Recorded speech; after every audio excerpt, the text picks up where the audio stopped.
won New Hampshire 3 times now. Three. Brought a crowd for you.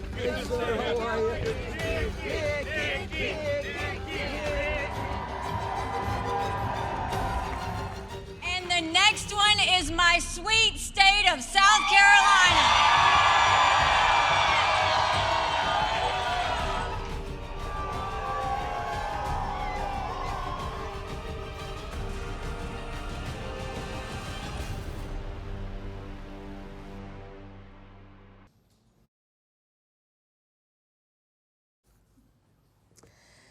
It's Trump mania in the United States. The former president is on a roll.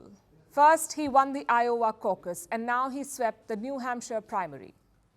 Trump had just one rival there, former UN Ambassador Nikki Haley. She spent a lot of money and time in the state, but Trump was just unbeatable. Let's look at the numbers first. Trump polled around 54.5% of the votes. Nikki Haley got 43.2%. What does this mean for the presidential race? Well, Trump's nomination looks inevitable. Only a miracle can save Nikki Haley, and the former president knows this. Trump's speech in New Hampshire was very different from the one in Iowa. In Iowa, he called for unity, but this time, we saw the old Trump. No filters, no decorum. Listen in. And I really think this is time now for everybody, our country, to come together. We want to come together.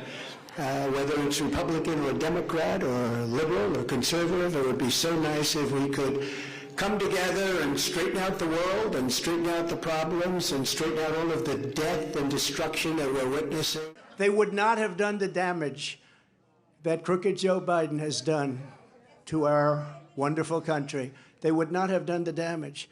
There's never been anything like it. And you say, are they stupid people? I don't think so, because nobody can cheat that well if they're stupid. Do they hate our country? They must hate our country. So Trump is on the charge. What about Nikki Haley?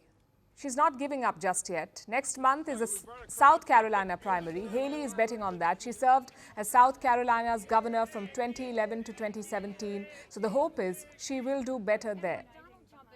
This race is far from over. There are dozens of states left to go.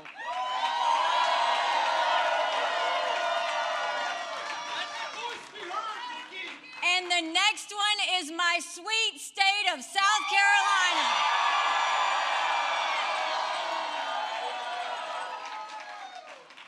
At one point in this campaign, there were 14 of us running, and we were at 2% in the polls. Well, I'm a fighter.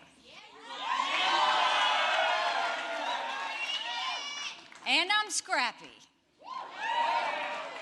And now we're the last ones standing next to Donald Trump.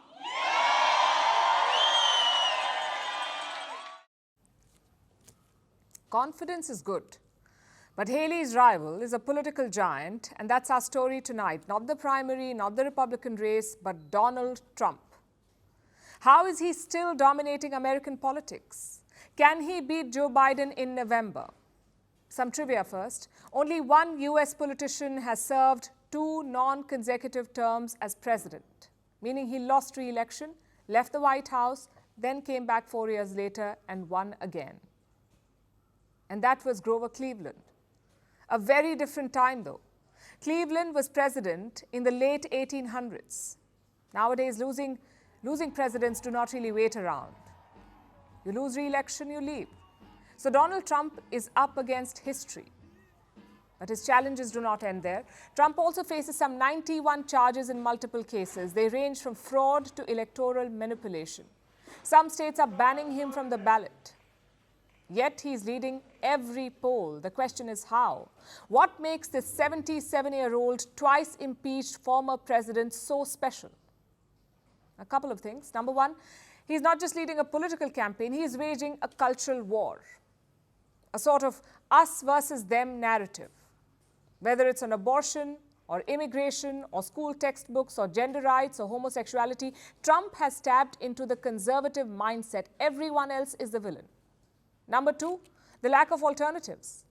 In 2023, Ron DeSantis was billed as the next big thing. He was called Trump Light. Later, we saw Vivek Ramaswamy making some waves. He too was called Trump Light. So Republicans don't really have many options. Everyone else is just different shades of Trump. Same for Democrats. President Joe Biden is 81 years old. He stumbles, he gets names wrong, and he often gets lost on stage. So compared to him, Trump may look attractive. Reason number 3, his unconventional approach. Like I said, Trump faces 91 charges. Normally, candidates would be ashamed of that. They would divert attention from it. Not Trump, though. He wears the charges as a badge of honor, sort of like a battle scar.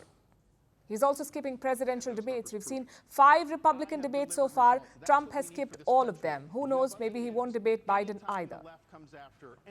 Finally, reason number 4, the state of America as a country. Biden has presided over a tumultuous term. Russia invaded Ukraine, Hamas attacked Israel, and food inflation reached double digits. Obviously, Biden must take the blame for some of it. And Trump keeps hammering on that point. His message is quite simple. Elect me and end the wars. I was the only president in nearly 4 decades who did not get America into any new conflicts. Instead, I brought our troops and our wonderful children back home. We're at the brink of World War III, just in case anybody doesn't know it. As president, I will bring back peace through strength. Before I even arrive at the Oval Office, I will have the disastrous war between Russia and Ukraine settled. It will be settled quickly. Now, just to be clear, Trump doesn't have a magic wand. He has not explained how he will end the wars. But in the current climate, voters don't really care. A former president is telling them no more wars. And Republican or Democrat, that's attractive. But can he maintain this momentum? Can he beat Joe Biden in a rematch? Let's look at the opinion polls. Biden has 41% support among US voters, and Donald Trump, he has 48%. That's a 7-point lead for the former president. So on paper, he is in front. But a couple of problems still remain. For starters, polls are not always reliable. In 2011, Barack Obama was trailing behind his rival. The next year, he won handsomely. Also, voters leaving Biden are not flocking to Trump. Most of them are minority voters, like Hispanics and Muslim Americans. They feel Biden is not doing enough to control Israel. So what will they think about Donald Trump, who is Benjamin Netanyahu's best friend? Nothing good.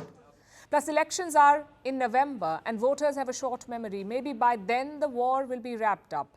Joe Biden is also betting on women voters. He's billed himself as a pro-abortion president. The reason women are being forced to travel across state lines for health care is Donald Trump. The reason their family members are trying to get help, them to threatened with prosecution, is because of Donald Trump. And the reason their fundamental right has been stripped away is Donald Trump. So it's too early to say. The Biden campaign says they have beaten Trump once and they can do it again. Trump is hoping to be second time lucky. It promises to be a cracking contest.